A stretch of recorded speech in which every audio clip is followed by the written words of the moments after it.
Assalamualaikum warahmatullahi wabarakatuh. Waalaikumsalam warahmatullahi wabarakatuh. Alhamdulillah, sallallahu ala rasulillah wa ala alihi wa sahbihi wa walah. Wa la hawla wa la quwwata illa billah. Fasubhanakallahumma ya Rabbana la ilma lana illa ma 'allamtana innaka antal alimul hakim. Rabbana zidna ilma warzuqna fahma birahmatika ya arhamar rahimin. Mohon diizinkan share screen saya.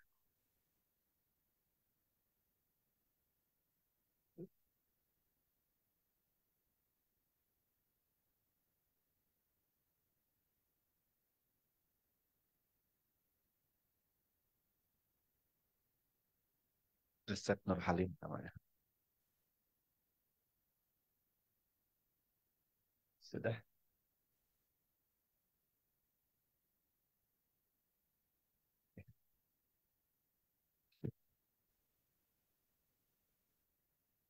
Kita masih di sarana tazkiyatun nafas utama berupa menegakkan salat, iqamatus salat.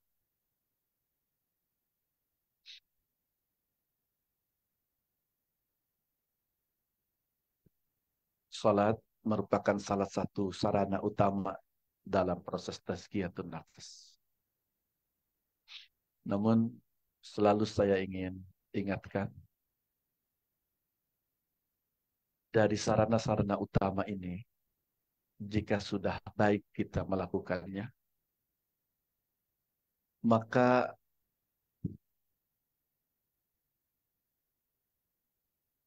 semua kegiatan kita, semua aktivitas kita sebenarnya merupakan sarana tazkiyatun nafas. Atau sejatinya seseorang ketika sudah sukses menjadikan sarana-sarana utama itu ada, pengaruhnya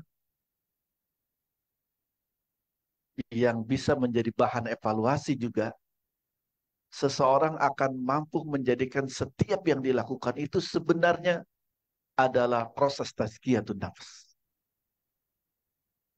Dan itu ketika sudah terjadi, setiap yang dilakukan itu bukan hanya aktivitas biasa, tapi juga ibadah kepada Allah Subhanahu wa Ta'ala. Apalagi kalau sudah tersinergikan juga ibadah, bahkan perjuangan di jalan Allah Subhanahu wa Ta'ala. Dan sejatinya setiap muslim, setiap yang beriman itu berupaya menjadikan setiap yang dilakukannya adalah tazkiyatun nafas, adalah ibadah, dakwah, bahkan perjuangan di jalan Allah Subhanahu wa Ta'ala. Artinya bagi seorang mukmin hakiki, tazkiyatun nafas itu sudah menjadi kegiatan sehari-hari. Sudah menjadi hal biasa.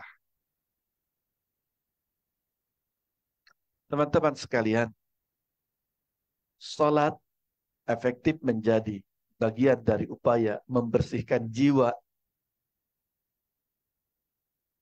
Kita bisa melihat banyak ayat Al-Quran, hadis Rasulullah Sallallahu Alaihi Wasallam yang menunjukkan itu.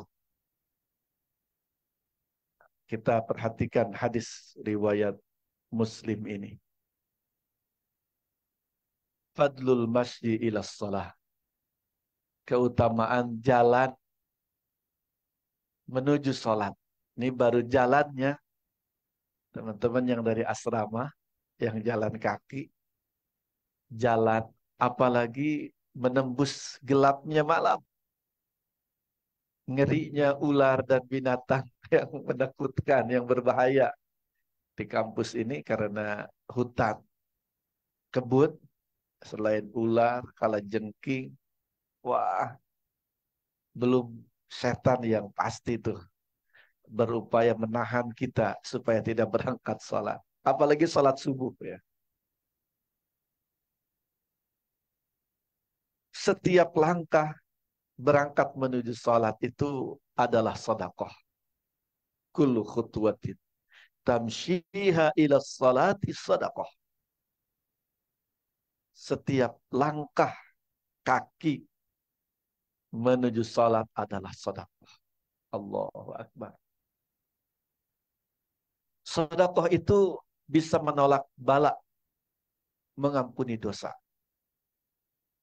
Maksudnya sedekah itu bisa membuat Allah menahan hal yang berbahaya yang akan terjadi pada diri kita.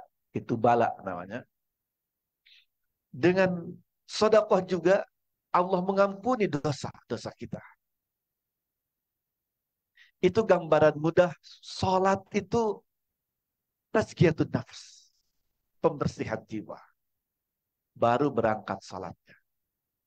Tentunya ini yang berangkat jalan kaki. Kalau berangkat pakai sepeda, pakai motor, pakai mobil, berarti setiap putaran rodanya itu adalah sedekah. Jadi jangan dibuat orang jadi tidak mau sholat ya.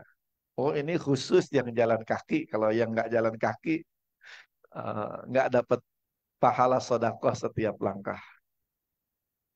Insya Allah yang pakai kendaraan juga setiap langkahnya, setiap putaran rodanya adalah sedekah. Jelas sedekah ya, teman-teman. Kan sepeda motor itu pakai bahan bakar. Hadis-hadis ini untuk memberikan semangat, untuk menguatkan. Namun bukan seperti iklan atau marketing yang promo yang ini benar-benar juga seperti itu, sebagaimana yang Allah dan Rasulullah Shallallahu Alaihi Wasallam sampaikan. Jemaah sekalian, wa ma min rajulin yatatahhar fayuhsinu tahura summa yu'ammidu ila masjidin fi hadhil masajid, tidaklah seseorang berbersih, bersuci. Maksudnya bersuci dari hadas besar, bermandi ketika dia sedang dalam keadaan junub, bersuci dari hadas kecil ketika dia batal wudhu. Tidaklah seseorang bersuci, mandi atau wudhu, fayuhsinut tahura, maka kemudian ia berupaya baik melakukan bersucinya. Teman-teman, maksudnya ihsanut tahur, baik dalam melakukan bersuci. Ketika bersuci itu kita menyadari bersuci supaya suci, wangi karena mau bertemu ilahi, karena mau bertemu Allah Subhanahu wa taala. Jadi itu payuhsinut tahura, itu wudu itu teman-teman, membersihkan diri kita, membersihkan diri dari hadas kecil karena kita mau bertemu Allah, ingin bertemu Allah dalam keadaan suci. Dan itu juga mengandung filosofi. Seseorang ketika mau sholat itu, zahirnya saja dia bersihkan, apalagi batinnya. Artinya dia pun istighfar, dia pun memohon ampun kepada Allah, ingin ketika bertemu Allah dalam keadaan suci, bersih. Teman-teman perhatikan bagaimana sholat jika demikian, itu benar-benar menjadi proses tazkiyatun nafas. Apalagi sholatnya dilakukan dengan baik. Summa yu'ammidu ila masjidin min hadhil masajid. Setelah itu dia berangkat menuju masjid. Illa kataballahu lahu bikulli khutwatin yakhtuha hasanah wa yarfa'uha biha darajah wa yahattu anhu wa yuhattu anhu biha sayyi'ah. Masya Allah. Tidaklah seperti itu, melainkan Allah segera mencatat, memastikan baginya setiap langkahnya di mana ia melangkah menuju masjid itu adalah kebaikan. Dan Allah mengangkat derajat, memuliakannya, dan Allah menghapuskan darinya dosa atau kesalahan. Teman-teman sekalian, ini yang mungkin di kelas saya sering menyampaikan ketika ngajar pendidikan agama Islam. Saya bertahun-tahun mengajar di IPB, mengajar PAI, atau mata kuliah lainnya di Ekshar, ya. Menyaksikan mahasiswa IPB yang rajin ke masjid, rajin ngaji. Dari tahun pertama dia baru datang saja sudah datang ke masjid, sholat berjamaah. Apalagi yang sering saya lihat di belakang imam persis. Ketika di kampus, semakin tahun semakin tinggi tingkat tahun dia, tingkat semester dia, semakin kelihatan kesolihannya. Dan semakin kelihatan kemanfaatan kehidupannya. Dia mahasiswa IPB. MIPA, Fahutan, Papet, Epik, atau apapun dia kuliah. Sibuk kuliah di IPB itu sibuk sekali. Tapi luar biasa dia masih sempat-sempatnya misalkan jadi asisten PAI. Jadi pengajar Quran. Jadi pembimbing mata kuliah untuk adik-adik kelasnya yang membutuhkan. Tidak hanya itu, dia juga punya mentoring. Baik mentoring pengajian, keagamaan, mentoring pelajaran-pelajaran khusus. Tidak cukup itu, di antaranya ada yang berkegiatan di lembaga di luar kampus, berkegiatan kebaikan, baik itu penelitian. Wah. Dan ketika sudah lulus, saya menemukan mereka luar biasa menjadi tokoh di masyarakat. Ada yang sampai menjadi pejabat, teman-teman. Alumni IPB menjadi pejabat. Ya, selain pejabat di IPB, pejabat di daerahnya. Allahu Akbar.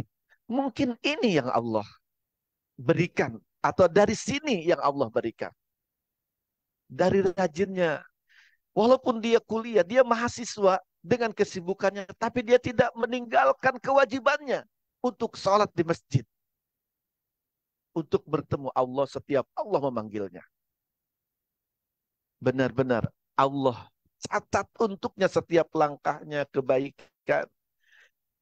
Setiap langkahnya menjadi mengangkat derajat kemuliaan dan menghapus kesalahan, dosa-dosa atau kekurangannya. Sehingga dia hadir di kehidupan masyarakat dengan kebesaran karya dan kemanfaatan yang dimana itu yang paling menjadi ukuran seseorang itu baik atau tidak. Kan di hadis Rasulullah Shallallahu Alaihi Wasallam yang terkenal, Pak Rektor yang kita cintai juga sering mengulang-ulangnya. Beliau bilang, khairun nas anfa'uhum linnas. Bahkan beliau menambahkan, khairul jami'ah anfa'uha linnas. Menambahkan versi kampus ya. Walaupun tidak pernah ada Rasulullah SAW mengatakan begitu dulu. Tapi ini tambahan yang bagus ya. Kalau bid'ah itu bid'ah hasanah. Sebaik-baik orang, sebaik-baik manusia adalah manusia yang paling bermanfaat bagi orang lain. Sebaik-baik kampus, kampus yang paling bermanfaat untuk manusia, untuk masyarakat. Teman-teman sekalian, mari kita perhatikan surat Al-Mu'minun. Salat itu ciri orang beriman. Artinya orang beriman itu ciri khasnya salat. Kalau orang tidak salat, bisa diragukan dia orang mukmin atau tidak. Kita ketika sedang bicara dengan beberapa orang, kemudian ada panggilan salat, mestinya orang beriman kan berangkat salat. Ketika yang lain salat, kemudian ada yang diam-diam saja, atau malah tidur saja, atau malah berkegiatan yang lain saja. Itu artinya sholat itu ciri orang beriman. Kita melihat seperti bukan orang beriman. Padahal mungkin di KTP-nya dia Muslim atau mukmin. Sholat itu ciri orang beriman. Ini di surat Al-Mu'minun, surat 23 ayat 1 sampai ayat 11 sebetulnya bagus dibaca untuk menjadi pengingat penguat kita. Qad aflahal mu'minun. Pasti berbahagialah orang-orang yang beriman itu. Ini dalam bahasa Arab, teman-teman, ketika ada kalimat qad aflaha, apalagi dilanjutkan dengan fi'il madi, itu menunjukkan litta'kidi wal jazmi, menunjukkan kepastian, keniscayaan. Jadi kita boleh menerjemahkannya pasti berbahagialah orang-orang beriman itu.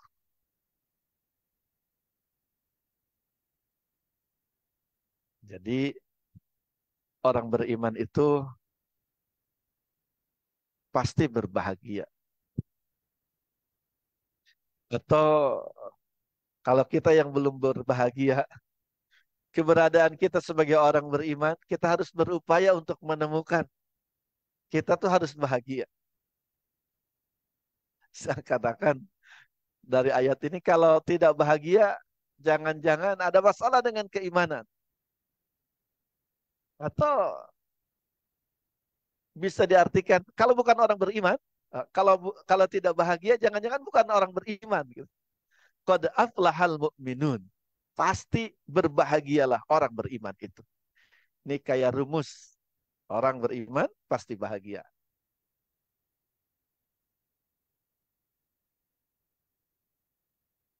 Mungkin penjelasannya ada di hadis Rasulullah Shallallahu Alaihi Wasallam yang terkenal.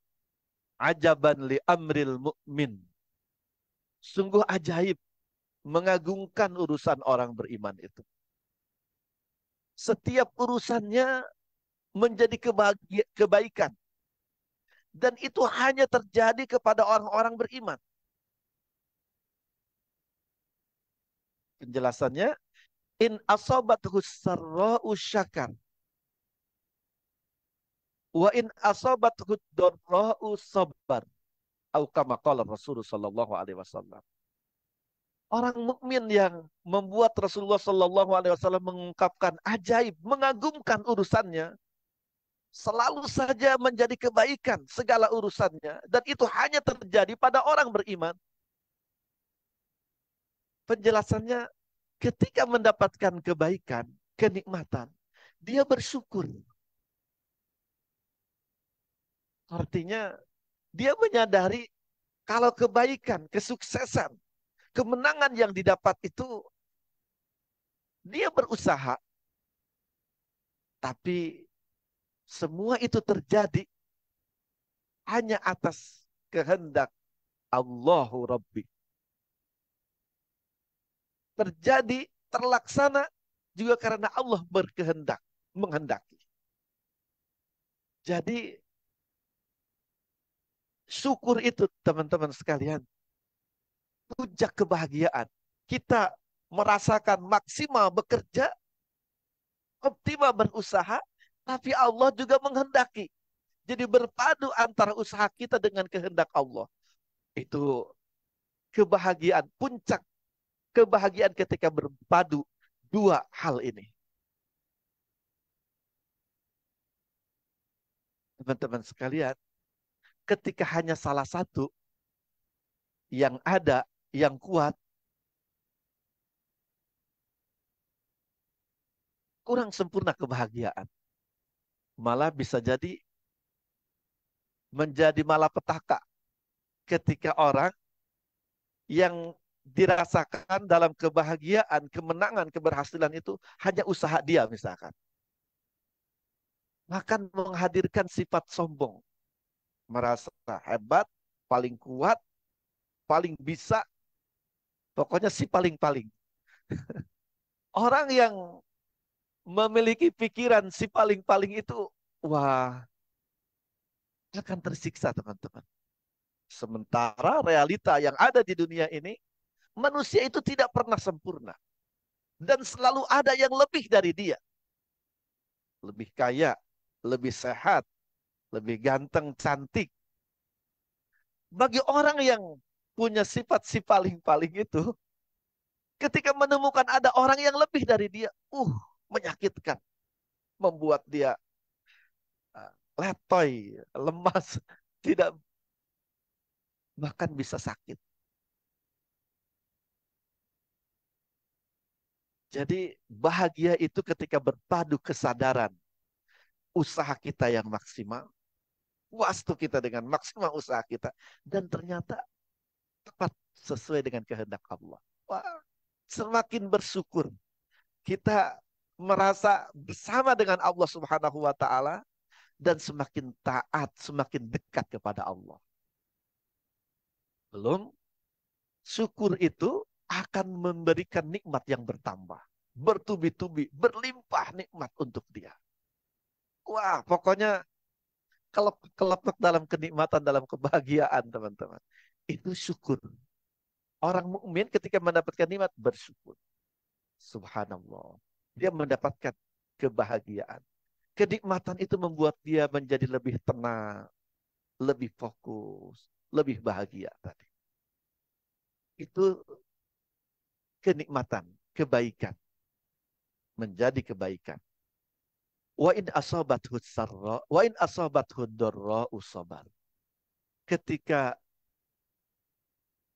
kesulitan, pahit, sakit menimpa, dia bersabar. Kesabaran itu muncul dari keimanan tadi. Dia tahu, yakin betul, baik buruk yang terjadi juga tidak terlepas dari kehendak ilahi, dari kehendak Allah Subhanahu wa taala. Dan Allah selalu tahu yang terbaik untuk hamba-hambanya. Menghadapi kesulitan, pahit itu, dia mendekat kepada Allah. Dia meminta, berlindung kepada Allah Subhanahu wa taala. Sambil semua sarana yang Allah berikan, dari mulai ruh, kehidupan itu, akal, panca indera, tuntunan agama, Al-Quran, dan Rasul yang datang menjelaskan bagaimana kita harus menghadapi kehidupan, dia optimalkan. Itu sabar itu begitu, teman-teman. Dia upaya bertahan dalam kesulitan, dalam kepahitan itu, merujuk tuntunan dan potensi yang Allah Subhanahu wa taala berikan. Namun dengan penuh keyakinan juga semua ini terjadi atas kehendak Allah Subhanahu wa taala. Sehingga dia tidak lepas, tidak hilang kendali. Dia tetap berharap kepada Allah untuk memberikan yang terbaik dari kesulitan, dari pahit yang sedang dia derita. Teman-teman, orang mukmin yang seperti ini, pertama dia akan bisa bertahan dengan sehebat apapun kesulitan yang terjadi. Kedua, bisa jadi di hadapan orang mukmin seperti ini, kesulitan itu akan mampu didaur ulang, dikelola, justru menjadi proses penempaan, tarbiyah, pembinaan dia untuk lebih baik, lebih kuat, bahkan lebih hebat di masa-masa mendatang. Masya Allah. Tidakkah semua ini menghantarkan kebaikan dan hanya kebaikan untuk seorang mukmin? Ini terjemah qad aflahal mu'minun. Pasti bahagia orang-orang beriman itu. Jadi kalau kita masih resah, masih bingung, masih galau dengan kebahagiaan, dengan urusan-urusan yang ada, ini harus menjadi bahan pencermatan, pembelajaran, bahkan evaluasi. Kita harus lebih baik lagi, lebih ketat lagi dalam menjaga kesehatan keimanan kita. Nah, di ayat 2 dan seterusnya, ini menjelaskan ciri-ciri orang beriman. Jadi berikutnya, teman-teman, ini yang saya jelaskan ini sekali lagi bukan untuk menjadi bahan kita menilai orang lain. menuduh orang lain, tapi untuk menjadi bahan evaluasi diri kita. Jadi yang pertama tadi, kalau kita jarang bahagia, pagi, siang, sore, semuanya 24 jam itu susah terus gitu. Walaupun selalu ada alasan bahagia ya. Eh, Alasan bahagianya teman-teman, ujian itu kan ada dua macam. Ini hebat ya keimanan itu. Ujian itu kan ada dua macam. Ada ujian dengan kemudahan, ada ujian dengan kesulitan. Banyak orang yang sukses ketika diuji dengan kesulitan. Namun sedikit sekali orang yang sukses ketika diuji dengan kemudahan, kenikmatan. Tadi saya kembali, kalaupun ada yang selalu sulit, selalu ada masalah, 24 jam itu masalah terus sampai kelihatan mukanya juga muka orang bermasalah gitu. Uh, tapi tetap masih bisa bahagia. Artinya teman-teman yang ujiannya masih masalah terus, masih kesulitan terus, masih besar peluang untuk lulus, teman-teman. Ketimbang yang ujiannya kenikmatan, kebahagiaan. Tapi kan yang diuji dengan kemudahan jarang yang lulus. Nah, yang terakhir ini maksud saya untuk hiburan ya, tapi nggak kelihatan banyak yang terhibur. Yang senyum cuma sedikit saja ya. Berikutnya teman-teman, di ayat 2 dan seterusnya ini, tanda-tanda orang beriman. Yang ini juga harus menjadi bahan evaluasi untuk kita. Ketika tanda-tanda ini ada, nyata terasa, membentuk kepribadian kita, berbahagialah kita. Ketika tanda-tanda ini sepi, tidak ada dalam diri kita, harus menjadi bahan evaluasi diri. Yang pertama, alladzina hum fi salatihim khashi'un. Orang-orang beriman itu adalah orang-orang yang dalam salatnya senantiasa khusyuk. Salat khusyuk, teman-teman. Salat yang dirasakan sebagai pertemuan dengan Allah Subhanahu wa taala. Komunikasi langsung dengan Allah Subhanahu wa taala. Sehingga seluruh unsur hidup kita, ruh dan jasad kita bersama dalam sholat. Ketika takbir, hati, ruh kita itu membersamai dan merasakan, memaknai keagungan Allah Subhanahu wa taala, kemahakuasaan Allah Subhanahu wa taala. Sehingga ketika sholat baru Allahu Akbar, itu sudah hadir keagungan Allah dalam diri kita. Orang bertemu Allah itu bahagia, teman-teman. Bisa orang ketika sholat baru mulai takbir itu sudah menitikkan air mata. Air mata bahagia bertemu yang maha kuasa. Kemudian bacaan-bacaan sholat itu bukan hanya bacaan yang ada dalam lisan, tapi juga menata jiwa sampai pada rasa kita. Inni wajjahtu wajhiya lilladzi fataras samawati wal ard. Sungguh diriku ini menghadapkan diri kepada Allah, zat yang telah menciptakan langit, bumi. Teman-teman, ketika kita ucapkan itu, ya Allah, kita menyadari Allah yang menciptakan langit, bumi dengan keagungannya itu. Dengan kemahakuasaannya. Kita temukan hanya Allah, hanya zat yang maha pencipta, yang maha agung, yang mampu menciptakan alam semesta yang besar, yang luar biasa ini. Teman-teman, baru sampai di situ saja mestinya seseorang yang sholat itu beda dengan orang yang tidak sholat. Sehingga setelah sholat itu beda cara pandang kita, karakter kita. Malah mungkin sorot mata kita itu beda. Orang yang mendapatkan celupan Allah Subhanahu wa taala dengan sholat. Makanya di ayat ketiganya, walladzina hum 'anil lagwi mu'ridun. Orang yang sholat, yang merasakan sholat seperti tadi, itu baru awal sholat. Kita coba rasa-rasa ya. Belum semuanya. Dan belum kita sholat beneran ya. Mereka adalah orang-orang yang senantiasa berpaling dari perbuatan yang sia-sia. Teman-teman, orang yang sholat seperti tadi tidak akan punya kecenderungan, apalagi betah, bangga dalam dosa. Jangankan dosa, hal yang sia-sia saja dia tinggalkan.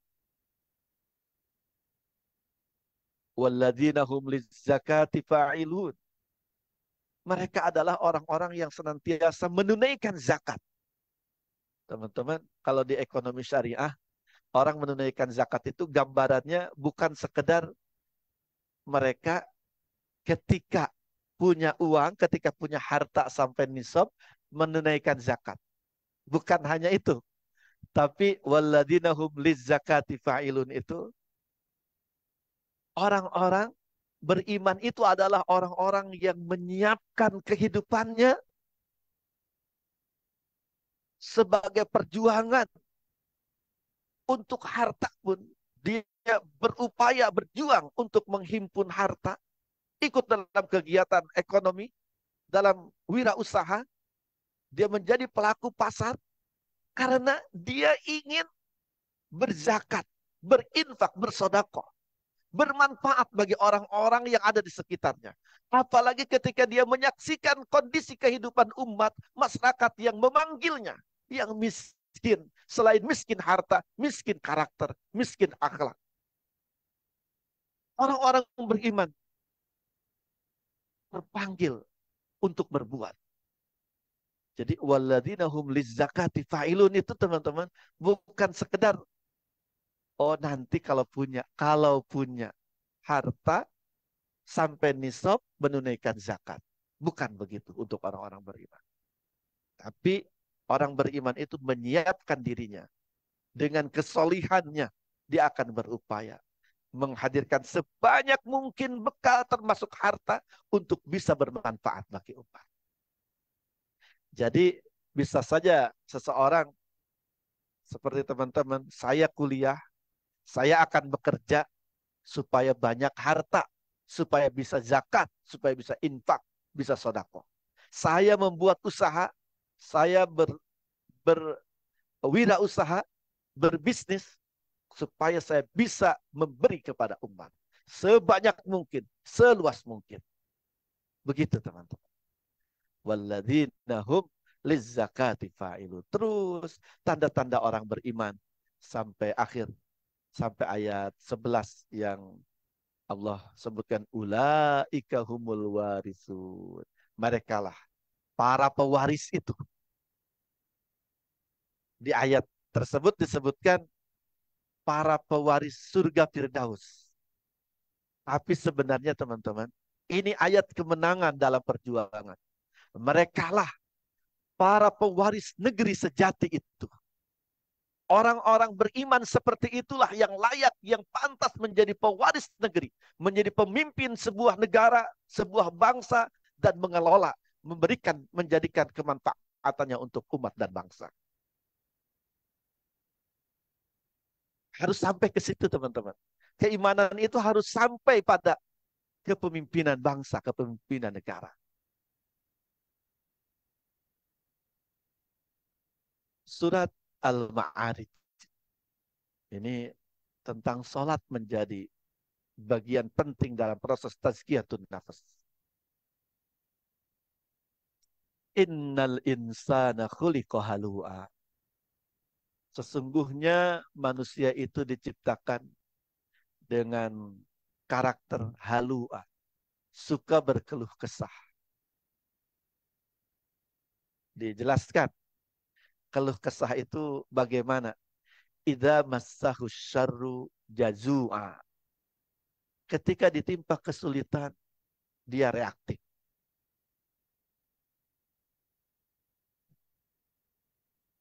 Tidak mudah menerima. Dia banyak bertanya-tanya. Bahkan protes. Idza massahu syarr jazua. Wa idza massahul khairu manua.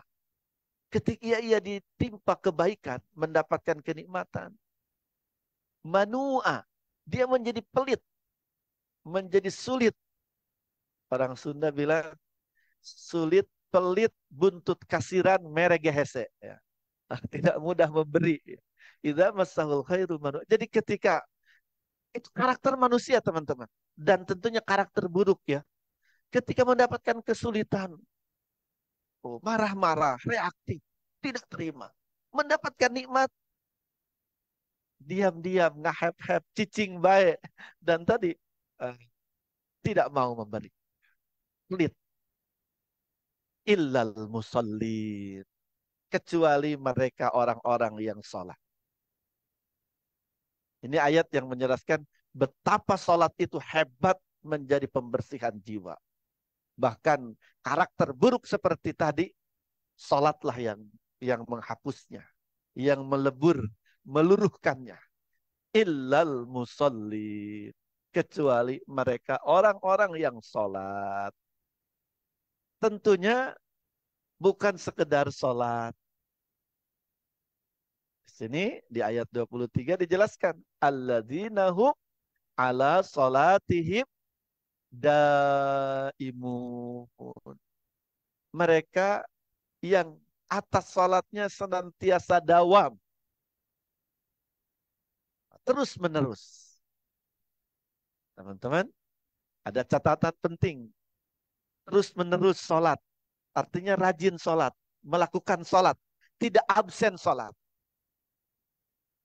Nah, tidak absen sholatnya itu harus lurus. Harus bersih. Hasil dari sholatnya itu sendiri. Bukan sekedar kuantitas pelaksanaan sholat saja. Tapi tanpa makna. Jadi terus menerus sholatnya itu, dia istiqomah sholatnya itu, karena dia memang sudah merasakan nikmat, lezatnya sholat. Dia sudah merasakan bahagianya sholat. Sehingga sholat bagi dia itu kebutuhan. Dan dia melaksanakannya dengan kehusuan. Ini alladzina hum ala salatihim daimun.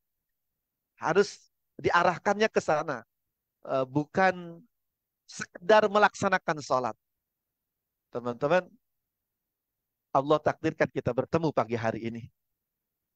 Banyak orang yang sekedar sholat saja. Bagi kita harus segera dicari nikmatnya sholat. Jangan sampai kita sekedar sholat saja. Rasulullah Shallallahu Alaihi Wasallam mengingatkan kita. Kam min shaimin, laisa min siyamihi illal ju'u wal atas. Wa kam min qaimin, laisa min qiyamihi illas saharu. Hati-hati. Banyak orang yang puasa, namun sayang, tidak mendapatkan apapun dari puasanya, kecuali haus, dahaga, dan lapar saja. Hati-hati, banyak orang yang sholat, namun tidak ada kebaikan yang ia dapatkan dari sholat, selain pegalinu saja. Illas sahar. Teman-teman, sholat jangan sampai sekedar dilaksanakan biasa saja. Boleh itu untuk awal-awal, boleh saja. Tapi bagi kita orang-orang yang beriman, yang yakin, hidup ini harus ibadah. Hidup dunia ini, hidup sementara fana ini, harus menjadi bekal kehidupan akhirat kita. Harus segera memeriksa salat kita. Memeriksa kesehatan dan kekuatan salat kita. Salat itu memiliki rasa. Salat itu nikmat, lezat. Segera temukan itu. Dan pengaruhnya jika kita sudah mendapatkannya, teman-teman. Alladzina hum ala salatihim daimun. Kita akan senantiasa cekatan, giat, bersegera untuk melakukan salat itu. Teman-teman, kalau ada orang begitu semangat untuk makan misalkan, untuk makan, minum, apalagi mendapat undangan makan di tempat makan yang istimewa. Oh, giat sekali. Giat. Mestinya kita Orang yang sudah merasakan lezatnya sholat, itu lebih giat, lebih siap, lebih hebat lagi untuk sholat. Jadi kalau ada orang antri menunggu makanan, mestinya antri itu ketika mau sholat. Itu yang Rasulullah Shallallahu Alaihi Wasallam ingatkan. Lau aliman nasu, sungguh kalau saja manusia itu tahu apa yang ada pada azan, dalam kesempatan lain, apa yang ada dalam rakaat pertama sholat, pertama sholat, pasti mereka akan antri untuk itu. Lau aliman nasu, jika andai saja manusia itu sadar, itu harus kita temukan. Harus kita temukan sholat yang lezat, sholat yang nikmat, sholat yang nyata terasa membentuk kepribadian baik dalam diri kita. Illal musallin alladzina hum ala salatihim daimun. Walladzina fi amwalihim haqqum ma'lum. Lis-sa'ili wal mahrum. Ini kembali seperti tadi teman-teman. Orang-orang yang sholatnya itu terus-menerus, mereka orang-orang yang dalam hartanya ada hak yang jelas. Jadi ketika memiliki harta itu, dia tahu dalam hartanya itu ada hak yang jelas. Yang dimaksud adalah hak zakat itu. Bisa jadi lebih besar lagi dari zakat. Kalau zakat itu hanya 2,5%. Hanya 10%. Tergantung apa yang kena wajib zakat itu. Tapi infak sedekah bisa lebih besar lagi dari itu. Dia dalam harta yang ia miliki, dia tahu ada hak tertentu untuk mereka yang benar. Teman-teman perhatikan ayat berikutnya. Luar biasa, ayat 25. Lis-sa'ili wal mahrum. Ada hak tertentu bagi orang miskin yang meminta-minta, juga bagi orang miskin yang al-mahrum, yang memiliki sifat iffah, harga diri yang tidak sampai hati menjadi peminta-minta. Jadi ada orang-orang yang membutuhkan, tapi dia tidak pernah mau memberitahukan, memperlihatkan bahwa dia butuh kepada orang lain. Itu nilai lain dari keimanan seseorang. Tapi orang yang sholatnya baik, khusyuk, dia akan mampu menembus batas itu. Orang lain mungkin tidak tahu tuh. Orang lain tidak ngeh dengan sosok-sosok hebat. Miskin, tapi mulia. Tapi dijaya. Dia punya harga diri. Orang umum tidak bisa menembus orang-orang seperti ini. Tapi orang yang sholatnya khusyuk, sholatnya baik, dia akan mampu menembus, menemukan pribadi-pribadi seperti itu. Sehingga akan terjadi kenikmatan yang lebih, kenikmatan yang plus lagi dari sekedar infak biasa. Kita bisa membantu orang yang memiliki akhlak kepribadian mulia. Dan bisa dibayangkan apa yang akan terjadi di tatanan kehidupan masyarakat jika masyarakatnya sudah seperti ini. Saling perhatian, saling peka, saling memahami. Bahkan yang ada di lobang-lobang sempit pun dia temukan untuk dia santuni, untuk dia kuatkan. Salat teman-teman sekalian. Makanya ini yang terulang dari pekan kemarin. Jangankan meninggalkan sholat, tidak menganggap penting, tidak memperhatikan sholat, saja sudah dicela oleh Allah Subhanahu wa Ta'ala. فَخَلَفَ مِنْ بَعْدِهِمْ خَلْفٌ أَضَاعُوا الصَّلَاةَ وَاتَّبَعُوا الشَّهَوَاتِ فَسَوْفَ يَلْقَوْنَ غَيًّا. Orang jangankan meninggalkan sholat, tidak perhatian dengan sholat, acuh dengan sholat, dan pasti itu akibat tadi keimanan yang tidak tajam, yang tidak sehat, tidak merasakan nikmatnya sholat. Dia ketika ada sholat itu malah ketika ada orang sholat, dia lihat orang sholat, dia biasa saja, tidak tergerak.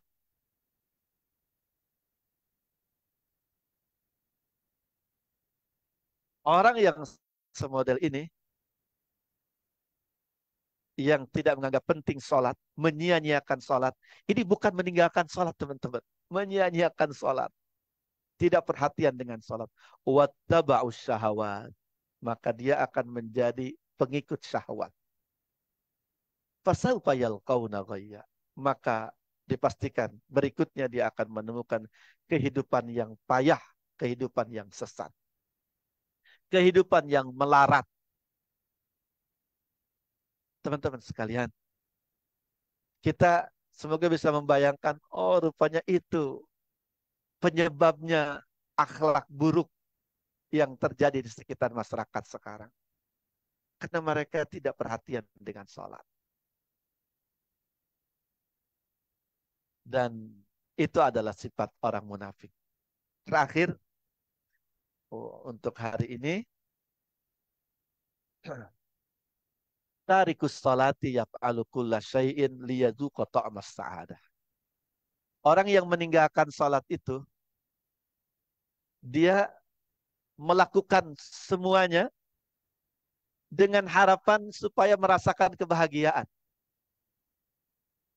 Orang yang meninggalkan sholat itu, dia lakukan semuanya. Dia pikir untuk mendapatkan kebahagiaan. Termasuk dosa. Perbuatan sia-sia, perbuatan dosa. Dia lakukan. Sebetulnya tujuannya untuk bahagia. Ketahuilah. Fayadzuqa kulla syai'in illa ta'mas sa'adah. Dipastikan dia akan merasakan segala rasa.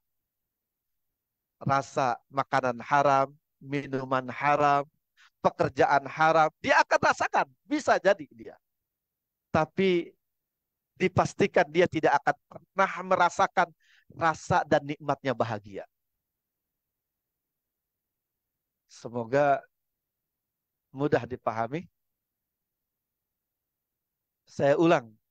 Orang yang meninggalkan sholat itu, dia berpikir meninggalkan sholat untuk bisa mendapatkan kebahagiaan. Dia bisa merasakan segala rasa itu. Dia akan bisa merasakan segala rasa itu. Tapi dengan meninggalkan sholat,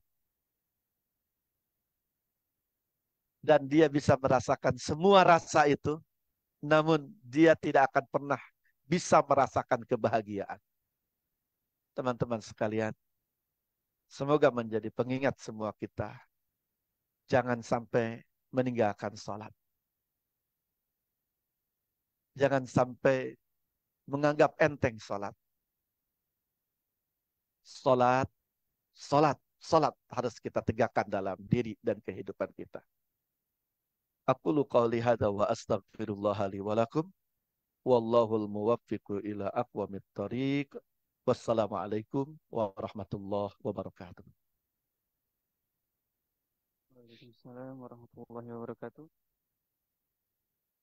Jazakallahu khairan Ustaz Asep atas penjelasannya yang sangat panjang lebar mengenai sholat ya, di mana kita diingatkan kembali bahwasanya sholat tidak hanya kewajiban tapi merupakan sarana bagi kita untuk mentazkiyah jiwa kita. Barangkali dari jemaah ada yang ingin mengulik lebih dalam lagi mengenai sholat sebagai sarana tazkiyatun nafas, maka dari panitia kami persilahkan jemaah yang ingin bertanya. Kami buka sesi pertama terlebih dahulu. Yang ingin bertanya bisa mengangkat tangannya. Dan dari operator bila melihat pertanyaan dari chat juga bisa diinfokan.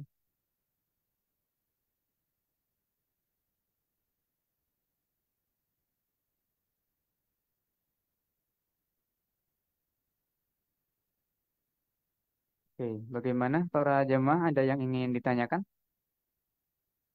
Ada pertanyaan Di chat tuh, di chat. chat? Oh, Di chat, Mas. boleh. Ya, dari Ibu Noni Asni Wahyuni. Pertanyaannya, kalau tidak ada di sini ya saya bacakan. Ustadz izin bertanya terkait bersuci tadi ketika hendak sholat. Apabila ada seseorang yang bekerja di klinik hewan, kemudian sering bersentuhan dengan anjing karena kebanyakan pasiennya adalah hewan kesayangan. Apakah ketika air liur anjing tersebut mengenai pakaiannya, apakah perlu dilakukan pencucian juga sebanyak 7 kali? Dan salah satunya harus menggunakan tanah.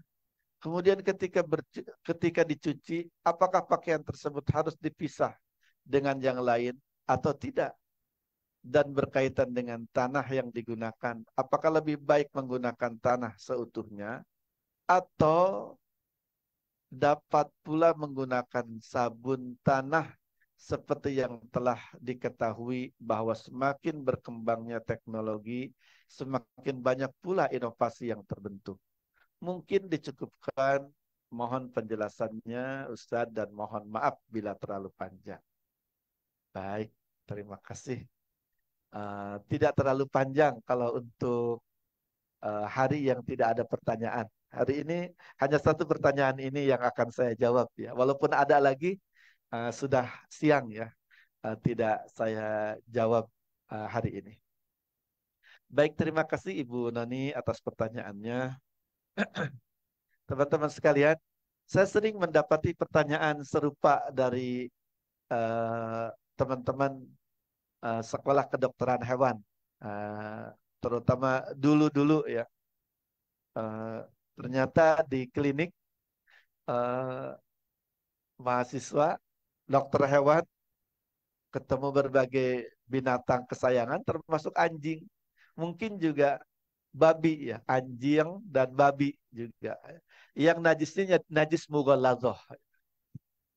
Mereka kadang ada yang karena semangat mungkin menjaga kesucian, ada yang sampai menolak atau sampai diskusi dulu ya. Kalau semangat keislaman, semangat bersuci, semangat baik, bagus ya. Dan perlu saya tegaskan, justru aturan, tuntunan bersuci dari najis, termasuk di dalamnya najis mughalladhah, najis anjing dan babi, najis mughalladhah itu, najis anjing dan babi dan semua yang terlahir darinya. Anak, cucu, cicit, udeg-udeg, jangawarengnya, semuanya yang terlahir dari babi, termasuk juga tulang. Orang karena disebutkan dalam hadis air liur, termasuk air liur, daging, tulang, darahnya. Ya.